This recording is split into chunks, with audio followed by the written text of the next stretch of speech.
Yeah, it's very difficult to say no, but it's also very freeing once you do it because it allows you to be you, allows your company to be its best and not what somebody else wants it to be.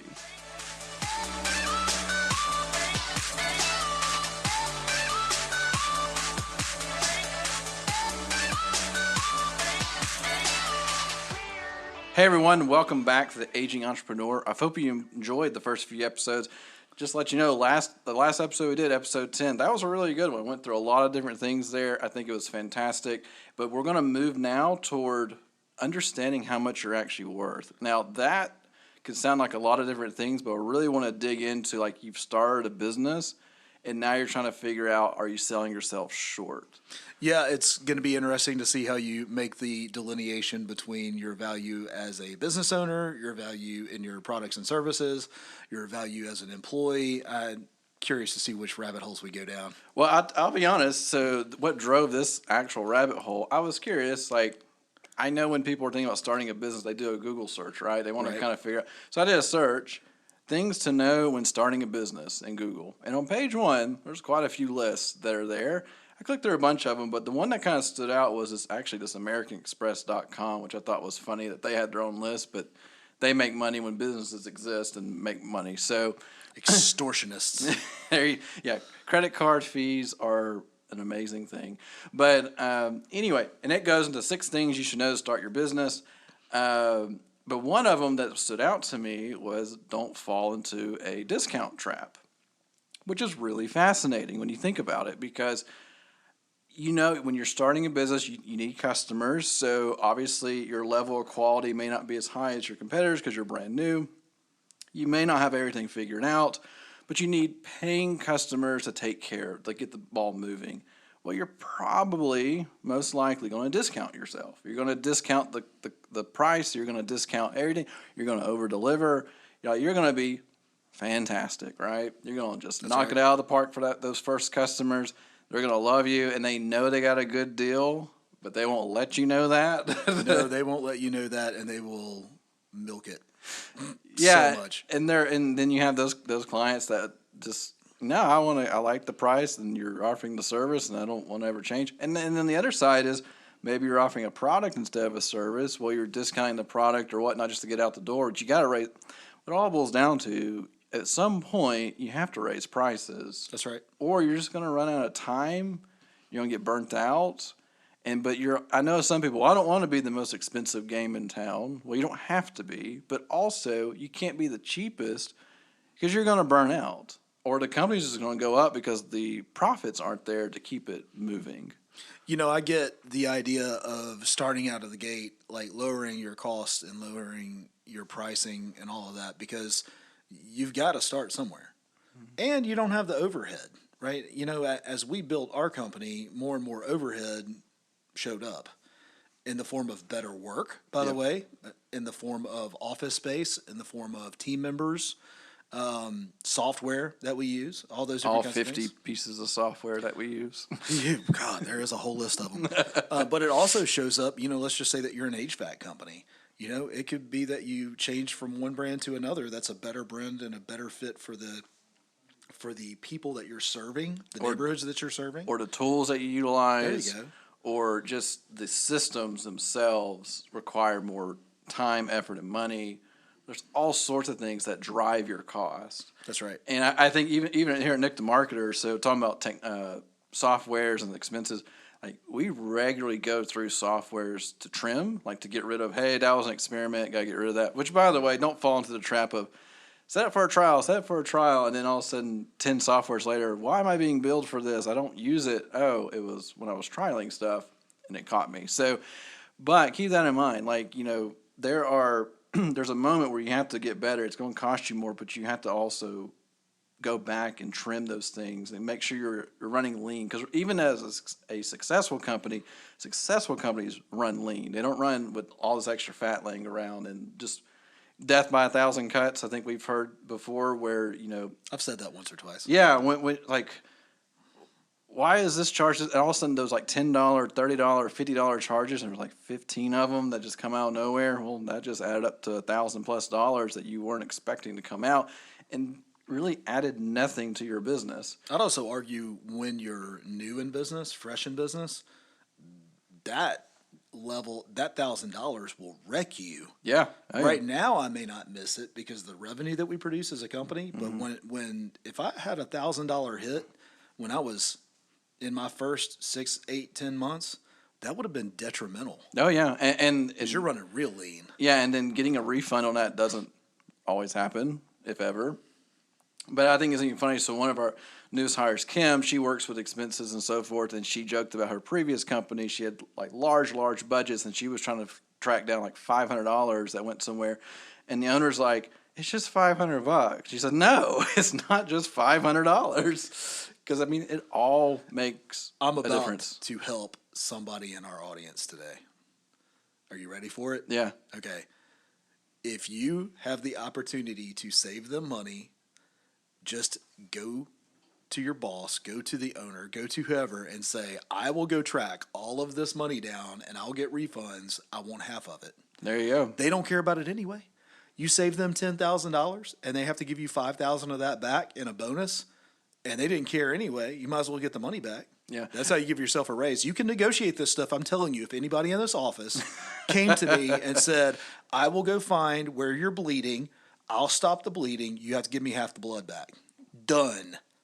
I'm telling you, as an owner, it's done. No Yeah, because problem. you only win at that point. I'm telling you. Because not only did you get the money back, you now have a more invested employee because of it. Right. Because like, I'm in this now, I'm contributing. This had nothing to do with our conversation. Well, somebody right now just stopped the episode and said, yeah, I'm calling my boss. Exactly. So, all right. So let's think about this. You start, like, I think I've been through this with the photography business, with the previous business I was with. Nick, you went through this when you first started, Nick the marketer. We offer like these cheap prices. I put in quotes cheap because technically you're making a little money with it, but you can't grow with it. And go through the I'm curious from your standpoint, when did you tell yourself, okay, I have to raise prices, or where I'm at now, those will never cut it? Was there ever a moment that you're like, I can't keep charging this, I have to go up? Well, yeah. Last year. Well, here's the thing. If I'm going to answer your question, but if people aren't telling you no, your prices aren't high enough. Oh, exactly. Okay, so that's a thing. If price never scares anybody you talk to, and they're like, oh, that's it, that's a problem. So I'm going to tell you, and you don't know this, Michael, shockingly. I decided to raise the prices when you told me your closing ratio. Too high. It was too high. I'm like, you shouldn't be closing 60% of every lead that comes through this door. Maybe I'm just that good. Well, you could be, but I don't. I'm not saying that you're not, but here's the thing. We weren't getting enough no's, which means we weren't getting the right yeses. Yeah, exactly. Does that make sense? So yeah. I believe that happened around October, November of last year when you said we had put together all of the leads that had come in, all of the conversations, strategy sessions, Yeah. move forward conversations, and then close business. And you were literally from a strategy session to a closed business, we were at 60%. And I had an epiphany. We're not charging enough. Yeah. We're not. It's funny too, because we didn't like go up dramatically on the pricing either. And I also didn't go up on the pricing until our prices started to increase, because I wanted to make sure that I wasn't harming our existing clients. Okay, so I don't know when you're listening to this right now, but at the time, Trump was in office. Now you have Biden in office. And during that transition, we started to see, and in COVID, starting to say, I don't want to blame the president, I'm just giving you the circumstances, is you had a transition of power, you had COVID, and you had a shortage of just about everything. So prices were going through the roof, right? Yep. So you had all of these things working together, and everything was going up in price. And it made sense. We already needed to, but that was the most opportune moment to say, here's what we're doing to increase our value, and this is why we have to go up on our price, and that's what we did. Yeah. Yeah. I think in that season of the company, like, there are justifiable reasons, not just to make more money, but like we're increasing our quality and the overall value that we're putting out there. So when you increase, just to let you know, if you're increasing the value that you're putting out there, then you have all the rights to raise prices. Now, will you get pushback and maybe clients will leave? Yes, that's the thing. Like that happens. I don't know how much of that really happened with us when we did a price increase on some clients. I don't know if any of them actually ended up caring. There was one that left that it was a mixture of price increase and service and value and all what their perceived value was. And that's another thing too. So I know you're going to have some of those clients that you first started out with that you still work with today, and you just, as like the thankfulness for them using you is really important. But also at some point, sometimes you do outgrow that client, or the client's needs don't match up with what you're providing them. And so keep that in mind, that it's not always the best ideal to keep a certain client, but so you just got to balance that. There's no black and white to any of this, just to let y'all know. Like, it's kind of gray because nobody wants to give away prices. Nobody wants to be the most expensive or the cheapest. They want to be right somewhere in the middle. You know, there's multiple layers to value. I remember when I started the company, the agency started with 5 clients. And I remember the first one I lost was a salon that I was doing business with. I remember that. And it had nothing to do with the price. And it had nothing to do with the results. And had everything to do with my accessibility. And I'll never forget her saying, I just don't feel like you're as available or hands-on as you used to be. And when I asked the question, okay, are you upset with the results at all? No, we've grown like crazy. Like, we're up 140%. Okay. Are you upset with our price? Do we need to negotiate on price? She's like, no, actually, your price is pretty cheap. That's one of the things I like most. It's like, essentially, you're just upset that I'm not here every week and now I'm here every month, even though I've got everything working. There's nothing wrong with what she said, but there are other things that are going to increase and decrease that aren't just your price. Mm-hmm. Things are going to change in business. You're not going to be as accessible. I'm really difficult to be in a meeting with now, to get in touch with now. By design. Yeah, it is. I needed to start framing my calendar up the way I wanted it because everybody was in it. Everybody had access to it.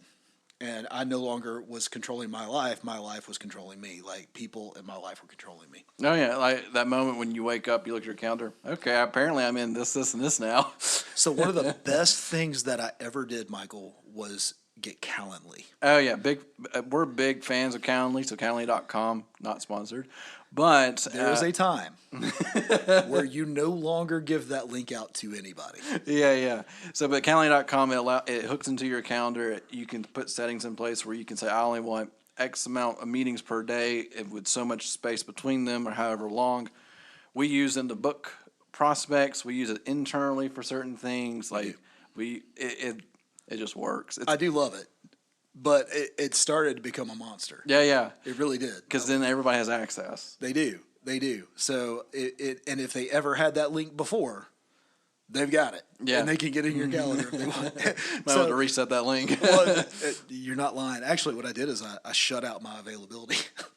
I was like, never available. I'm available 3 months from now on Tuesday at 9 p.m. There you go. No, not really. I sound arrogant right now, Michael. You know what I'm talking about, though, man. It's one of those things where I need to be brought in at the right time, or there's a fire that needs to be put out, or really we just need to celebrate with a client or something. Yeah, I mean, at this point, like, you're brought in for unique situations. Yeah, that's right. And things that deal with the business from a strategy level. Like, that's the 2 primaries, I think.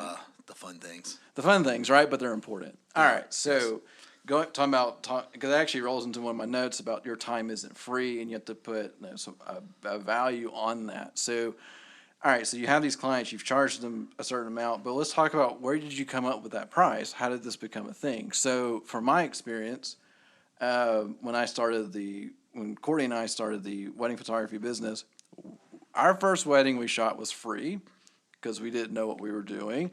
Our next wedding we shot was $400. Our next one was $700. Our next one was $1,100, and it kept going up.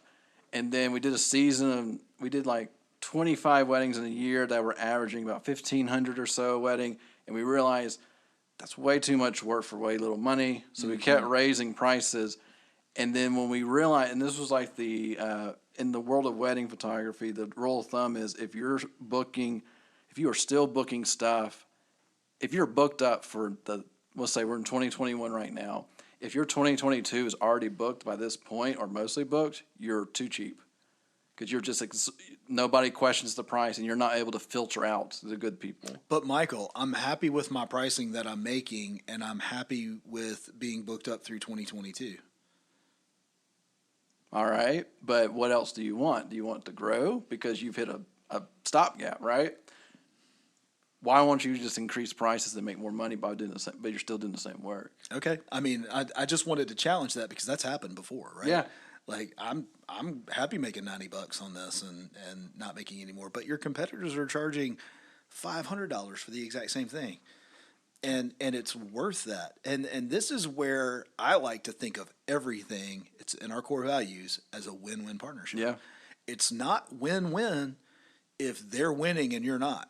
Yeah, because I mean, the reality is when you book a client or you have a new whatever that looks like for you business owner, it's taking your time and and we've said before, saying yes to one opportunity, saying no to another. That's right. And at that point, you have to say I could have had this client that came to my door, but I'm so full of all these other clients that I can't accept it, and that's a better client that I could replace like 5 of these with or something. That's right. And that's just, to me, like that's going to happen. Like it's going to be those points. That's going to happen early on in the business, but as you push a little bit further, you're starting to realize your worth, and I think over time you start to realize where your worth actually is, and then putting yourself as a little bit higher priority than the customer. Can we do a quick exercise? All right. So you're talking about your worth. How do you identify your worth? How do you value your worth? Sometimes it takes time to figure that out. Oh, absolutely. And we used to thrive on $900 a month. Like that was our jam.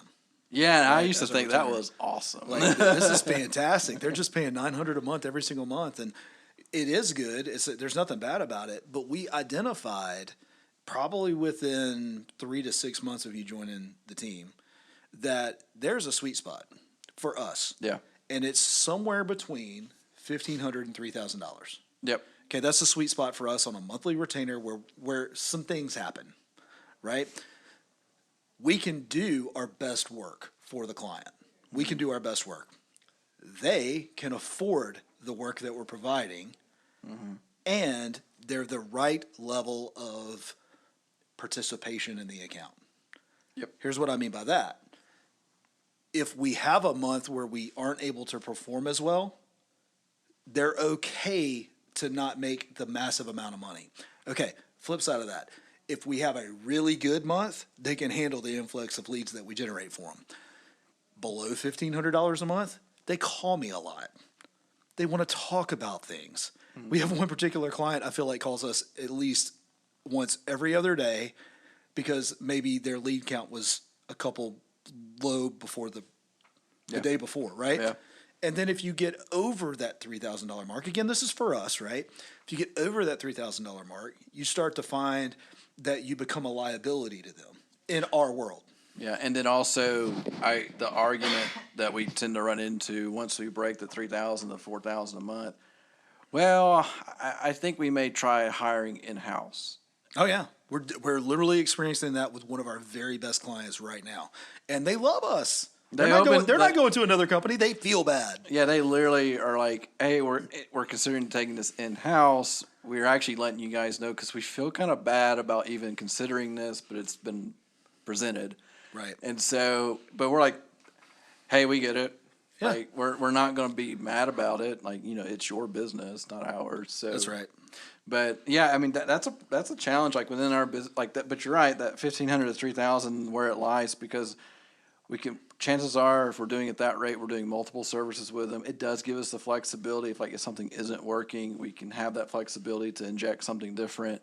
And then we know from our own experiences that the more services that you do with us, it just increases your results over time. So let's take that and apply it to different industries, just as a point of reference. So Yeah. let's take the photography business for Yeah. example. It's a service-based industry. You're Yep. providing a service. It is not ongoing, so it's project-based. It's a project. Right, so that's the difference. Ours is retainer based. That is project based. But coming in new, you have a lower price. These are people that are going to refer you, and a lot of times, how you're referred will let you know why they're doing business with you. Oh man, these guys, they have such a great price. Or for Serenity, for example, I told you about the salon that I worked with. She would tell everybody, man, he is always so there and involved Available. in my account. Like he is the dude, right? Yeah, Nick yeah. the marketer, right? By the way, being the man is not the best title. I've had that title for years on and off, and I think I've talked about this a long time ago. I don't like it. Right. Because it positions you where It does. It does. For anybody out there who looks up nickthemarketer.com, you need to know something. I did not name my business. Okay. I wanted it to be like Digify or Be Local Marketing or, XYZ Marketing Co. the marketer. Just like anything but Nick the Marketer. And every time I presented my names, they're like, dude, you're Nick the Marketer. Like, you're Nick the Marketer. It's catchy, it works, but It is. And now people don't even know I'm a real person, which is now great. they question it. Yeah, I question it. The guy in a closet. Nick, a marketer. Just one of the team.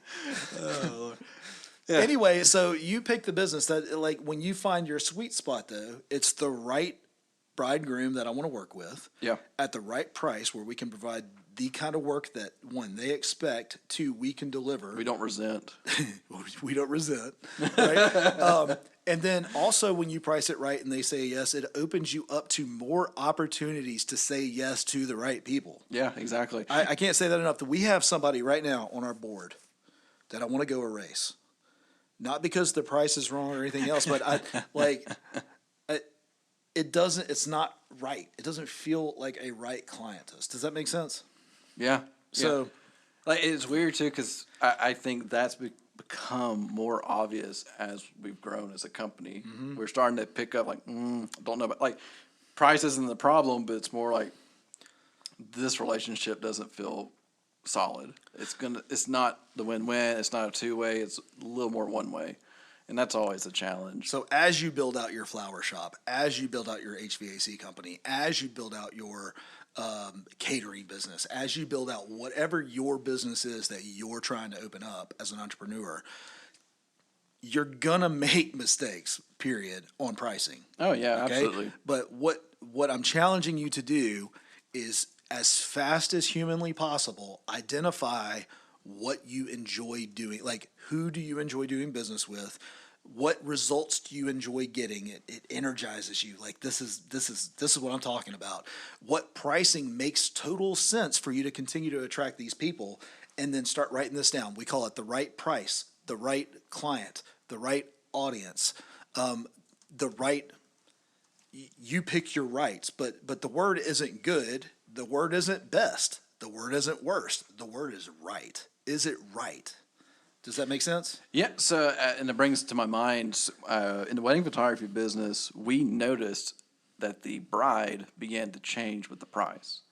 Like the actual wedding day, the vendors involved, the quality of the mother-in-law. Actually, Sorry. that was wild. There's some stories there, but we need a wedding photography episode, maybe in the near future. I've seen the mother of a bride naked before. It was awful. But anyway, I don't know what to do with this episode. it's been fun. But no, so it's fascinating because we were noticing how, as our prices got up, the quality went up. The expectations began to change a little bit. Not necessarily. It was funny. The cheaper weddings had higher expectations of delivery than the more expensive ones. Right. To the point where when we got to our really expensive weddings, we were just part of their day, and we weren't really a vendor anymore, which was kind of cool. Right. Because at the cheaper weddings, we were looked down upon. We were deaf stares if we got in line for food. It it was weird. So, but it definitely, Wow. yeah, yeah, like Your business, man. I know. It's crazy. it's going away, but it was fascinating. Episode 6. Yeah, Whatever it is. I don't know what episode that was. but it goes back to what you were saying is pick out who. Right now in the digital marketing world, if you've noticed, there are agencies in the area that only deal with high-end clients. Mm-hmm. We can't touch those clients for whatever reason, right? Right. We just can't. But I guarantee if you go back to that agency when they first started, they probably were like, we want this type of client, and they got one, and then all of a sudden they got introduced to a circle, and now that's what they do. Yeah, and they broke in. They got in, they got accepted, and they performed, and now that's what they do, and that just raised the bar for them. But it got them where. So anybody out there, figure out who you're. Like Nick was saying, your perfect client. Like, I want this type of client, and I want to be doing this. Well, what is it? What does that client want? What kind of pricing are they willing to pay? Because price is a perceived value. Something that is 99 cents and something that's $1.99. The 99-cent model looks cheaper than the $1.99, so it looks like it's lesser quality, but it could be the exact same thing. But it's all about perception, and that goes back to your worth. Are you putting out the right perception of value that you're putting the price on? Right. It's just, and more importantly, you get to define what right looks like to you. Yeah. Okay? Nobody's telling you to not go in cheap. Nobody's telling you not to go high or even to be in the middle. Like, what we're telling you to do is to identify what winning looks like to you in those areas, in your audience. Who am I trying to attract as a customer? In my product, what services can I provide? And then in my price, what is the price that's going to yield the best result in those other two areas? All of those have to work together, and they have to be right. It's quality, service, convenience, right? So it's funny, Michael, we just signed, Devin did, a really nice sized account. Oh, yeah. I don't know if you recall this, but about a month ago, maybe a little over, about 45 days ago, I turned down a $30,000 website. Do you remember that? It was an e-commerce site. And it was going to be upwards of $30,000, maybe even a little bit more than that. And I even came out and I said, you would be so proud of me. I remember, oh gosh, yeah. Like, what, it didn't really line up with who we are as a company in terms of the clients we wanted. Yeah. Sure. You know what? 30 grand looks awesome, but the exhaustion and the morale killer that it would become. People would have quit. They would have quit, or they would have just dumped. Like, for me, my mentality, my personality is I need to correct this as fast as I can, so I'm going to put all my eggs in that basket until it's done and ignore the other. That's right. And so it would have, that 30,000 probably would have netted us no more than a $900 a month account by the time it was said and done. Yep. And so the reason I bring that up is because, one, it is incredibly difficult to say. Well, let me say it this way: our average website is somewhere between 3,000 and 6,000. Yep. If we're just doing a project-based website, which is rare. If you want some pricing on websites, there's some right there. There you go. So that's like so that's kind of our sweet spot, though. Like, we're not building crazy. Like, we build mobile-first, high-converting websites. We know what we do. We know the kind of websites that we build. This fell so far out of that scope of work. That price tag looked really good to an owner who wasn't going to be the one delivering the product. Yeah. But think about all the other things that you just said: the morale, the way it would derail certain processes in our company. The way it would take us months to recuperate that in a retainer-based client. But here's what it did. It freed us up to say yes to a 40-location search engine optimization and pay-per-click client that we would have made it happen either way, but we would have struggled getting that on board. Yeah, it would have.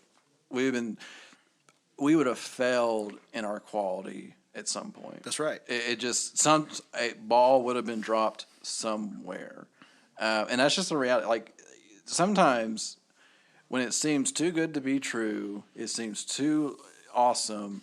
Take a step back. Doesn't make sense. No. Yeah. I can answer that. No. Yeah. Exactly. No. But you got to know who you are, man. You got to know what you're about. You got to know your values. You got to know what you're trying to accomplish as a business owner. The markets you're trying to reach, and I keep going back to this word right. If you don't get it right, you're going to say yes to everything.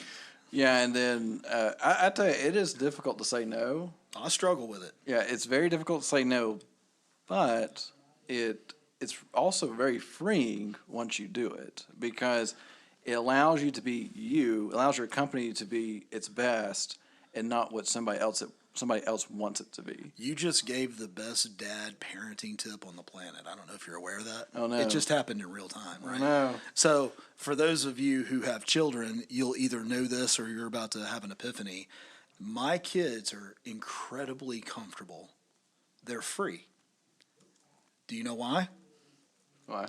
They know the boundaries and they know the repercussions. And guess what we've experienced in the business over the past 3.5 years?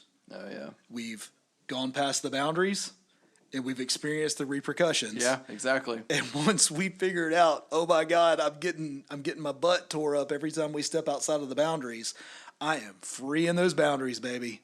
I can get my best work done. My team can be their best selves in their roles because we know our boundaries, we stay in our boundaries, and we feel the pain when we move outside of them. Well, and then when you bring on more clients, it's not stressful because you know what has to be done.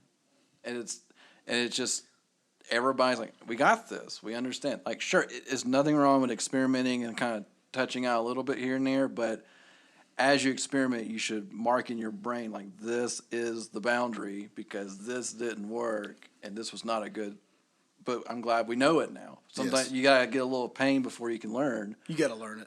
Yeah. Yeah, you got to learn the lessons. Yeah, it really does. It's a real thing. But we started the episode talking about pricing, right, and getting the price right. But you know me, I always have a story. So when I worked in radio, I used to work in talk radio. I used to work in Christian radio, music radio. And we used to have I'm not going to say the name of the company because I don't want to say it bad or anything like that. I'm not trying to badmouth anybody, but they were the ones, you were talking about discounting. Like, don't discount yourself. Their whole business model was built off of discounting, and they would ride me like a roller coaster, man. Because here's what would happen. In January, they would have a kick off the year savings special extravaganza, right? And then they would get busy with all the leads come in because they were giving things away on like a free deck with a sunroom or something crazy, right? And then, of course, they'd mark their prices way up and all the things, right? But they would not have a discount and they would get no leads, right? And then they would have to use another discount to just get their volume back up. And then they get their volume up and then they would have no leads because they didn't have a discount. And two things happened. One, they had a roller coaster business.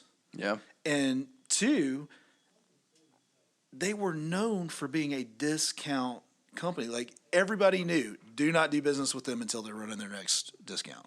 Everybody knew that because it's the only thing they did. It's like how you're trained with Hobby Lobby. Right. 50% off they just rotate the departments. And so by the second and third week. Let me ask you a question, Michael Ray. Would you ever buy shoes if they weren't buy one, get one half off? I know, right? I'm serious. Or It'd be like, I'm never buying shoes unless I can get the second pair half off. That industry has screwed itself, and I'm glad they have. Like, don't get me wrong. Like, I feel like at least it's probably not a win at all for me because I know the markup is probably insanely high, but at least it feels like a win for me, right? Oh, yeah. But it's true. But people get trained over time. Like if you are that person, like I give out these, it's when you see, oh, it's 60% off. Well, yeah, because the normal price is the 60% off price. Like anyway. If you ever go buy a discounted mattress because the next model's coming in, it's still marked up 400%. Yeah, like, You know? I was actually, this is funny, but there's a grocery store near me, a WinnDixie, and they have like big discounted prices and stuff. And like, your discounted price is still more expensive than the other grocery store, but who would pay that normal price? Well, before I go and throw Publix under the bus, let me tell you how much I do love Publix. We do it genuinely is a pleasure to shop there, so that way their legal team knows that I love it and they have most of my money. I'm a pretty big dude. That being said, though, I know when they're running their famous 2-for-1s, that Walmart's just got it half off over there. Like, I don't have to buy two. I can just go over there buy one at half off. Yeah. Like, I don't think people realize, like, I don't have to buy 5 of these. I can buy one, and it's still at 20%. Yeah, you still get the discount. Yeah, it's still there. Yeah, that 5 for $1 is 1 for 20 cents. Yeah.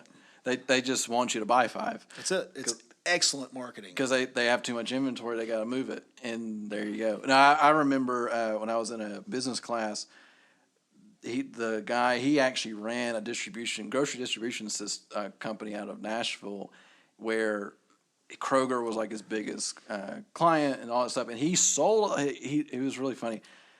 He had bought a bunch of other distribution companies because he saw Super Walmart coming. This is like early 2000s. Mm-hmm. He saw it coming. He's like, I'm going to be put out of business because of this. So he bought a bunch of little ones, built himself up, and then the larger one bought him, and then he was out. Like, right. He was real smart about it. But he was telling us about price, about that type of stuff.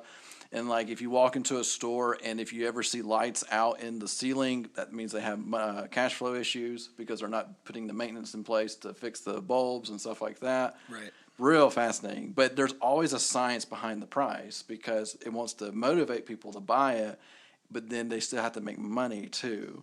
So all that being said, I know we kind of went all around the world, but what it boils down to with this episode, you're going to have a price on your product or service. It needs to make sense. It needs to match your goals. It needs to reflect the client that you want. And then it has to make where it's going to help grow your company, not just become a burden and a resentment on what you sell. That's right. Just to tie this all up in a bow, and then we'll move on. Go into the car industry for just a second. Yeah. You know, there is a pricing model for everything. Yeah. And they can still be similar and deliver the same product, right? So here's what I mean by that. Mercedes is pretty much never going to discount their price. I can't imagine a scenario where they discount the discount the price of their car. Yeah. Okay? And they have a fully viable, wonderful business model that attracts the type of high-end client that they're looking for. The quality of person, and quality sounds terrible, the type of person that they're looking for, the income levels that they're looking for, it's successful, and they never discount their price because they have an insane high quality, right? Let's push that next to Kia, all right? Yep. And just to be clear, I drive one. Well, my wife does. I'm not down on Kia. What I'm saying, though, is they discount stuff all the time. There was a time here locally where, like, buy one, get one free Kia. Do you remember that? Yeah, right? River Chase Kia, right? So you would buy a Kia, and then you could get a Kia Forte for free. Seriously, it was 2 years old, and it was not sold yet, but you could get one for free. Yeah, it was like, here's your $8,000 car. That's it. And they'll give you, like, no matter your trade, you're going to get $6,000. Yeah. Like Monday. Kia was, like, price driven on terms of we have to get a lower price because our target market reacts to that. That's right. And so that's their business model. Let's go over to Toyota real quick. Toyota has built a brand on value. They don't discount their price. They have a high quality vehicle at a kind of middle of the road pricing structure. Yep. Right? What I'm trying to say is each one of these manufacturers have identified exactly who they want to attract. They've priced it exactly the way it needs to be priced to move, and all three of those sell the amount of cars they want to sell. Kia works exceptionally hard at selling cars. Mercedes doesn't even advertise. Yeah, and their advertisement's more branding based and not like, here's a special deal. Yep. I think they run like, I know Lexus, which is part of Toyota, runs like the red ribbon end of year commercial. That's right.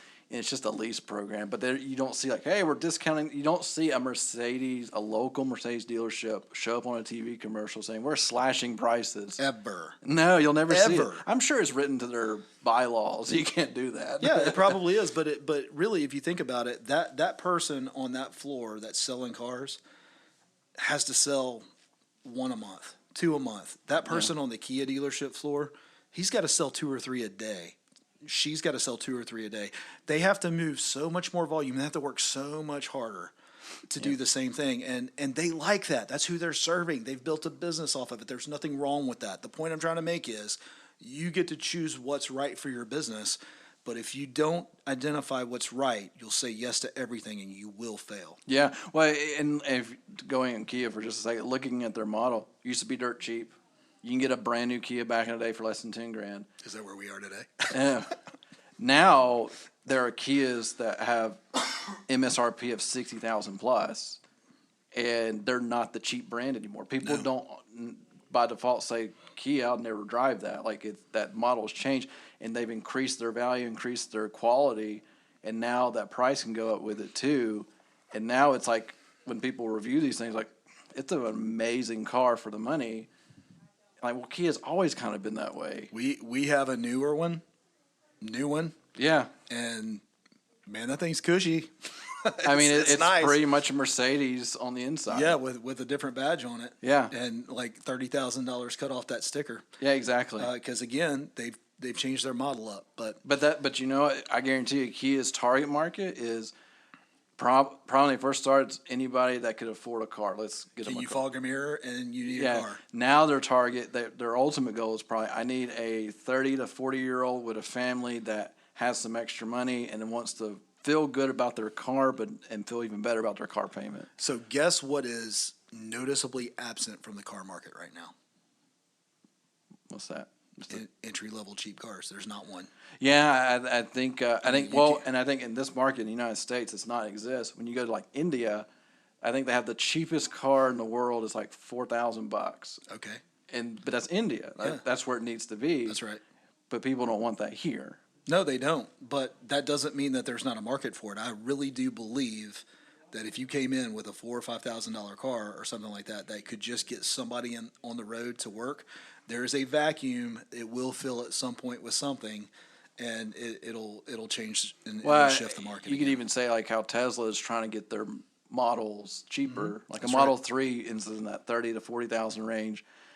I'm sure they're going to come out with a Model 2 or whatever that's going to be in the 20,000 range, and all of a sudden EVs are not expensive exotics; they're cheap modes of transportation. That's it. So, which was where the whole industry's going anyway. So we got a little off the track there with cars, but here we are, guys.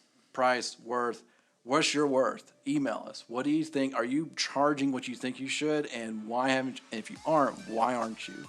I'd love to hear about it. theagingentrepreneur@gmail.com. We would love to hear from you. A couple of call to actions I'd like to bring to the table that we really haven't asked for yet. Yeah. So one, we've mentioned email us, but we genuinely want to hear from you. We want to know what you think of the episode. We want to know if there's any topics out there that you'd like to discuss that we can dig in on. Like, we're not super smart, but we know a thing or two. So we'd love to dig in, and if not, we'll bring somebody in. That's one thing. The other thing is if you've gotten some value out of this, and there's an outro and all that kind of stuff, but if you've gotten some value out of this, I just want to encourage you, share this on social media. Tell somebody about it. Invite them into our world. Invite them into our conversation. We would love to have more people exploring their dream and becoming an entrepreneur, and we're trying to give you our very best mentality on this as we can give you. Yeah, exactly. Awesome. All right, guys. Well, thank y'all for taking a listen. Let us know if you got any questions, and we'll catch you on the next one. Have a great week.